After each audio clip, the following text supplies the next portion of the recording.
First of all, for those that haven't been there before, the best analogy I can give you for comrades is you're going to Africa, and comrades is about as dangerous as grabbing a lion by the tail. The trick is, once you've got hold of it, which most of you have now, is to stop it biting your head off. I've been 4 times, and I think the score was Lions 3.5, 3 for half. I was reasonably happy with last year, and I wasn't happy with the others.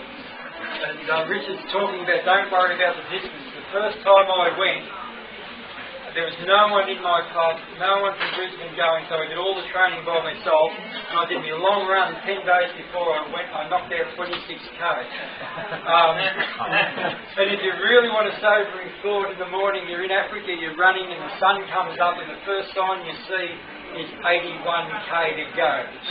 The cold, hard reality of life got me that I had a lion by the tail, and somehow I had to survive. And I agree with Richard, you divide the race up into stages. I divide it up into 5k stages. I don't care what I run the previous 5 or what's coming up.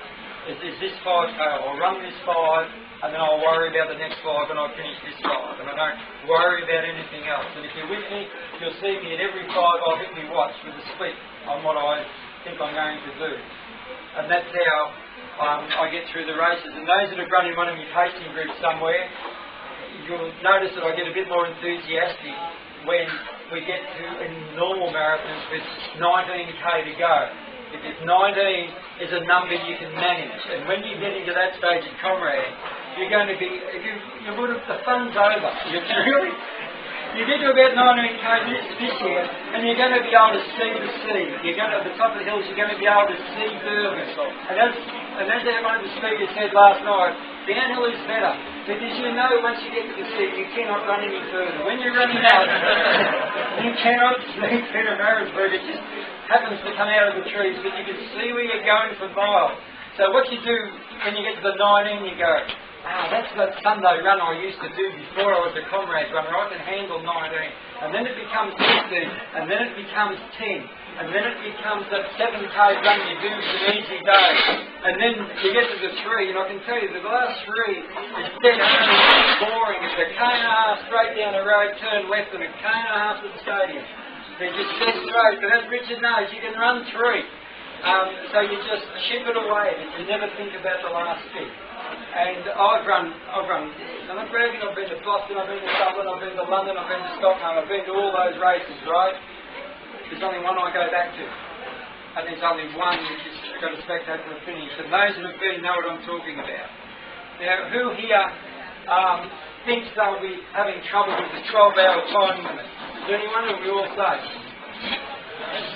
Because if you think you're going, I might be one of those people, by the way, but anyway, time will tell. This is a story from my Indian friend at death. This is not the full story. The full story is 7 pages long. Some of you might have seen it. This has not been doctored. This is just taken out of the guts of the thing. And this sums up what actually happened to the people that are pushing the cut-off. Just I'm going to pass them around. This is the passing thought. So, and if you want to know, if you haven't been before, I went through the first cut-off, which I think was 30k there somewhere, last year. I made that cut-off with at least 2.5 hours to spare, maybe 2:15. And we were running with the Zulus, and they're singing, and we're completely crowded. The crowds everywhere.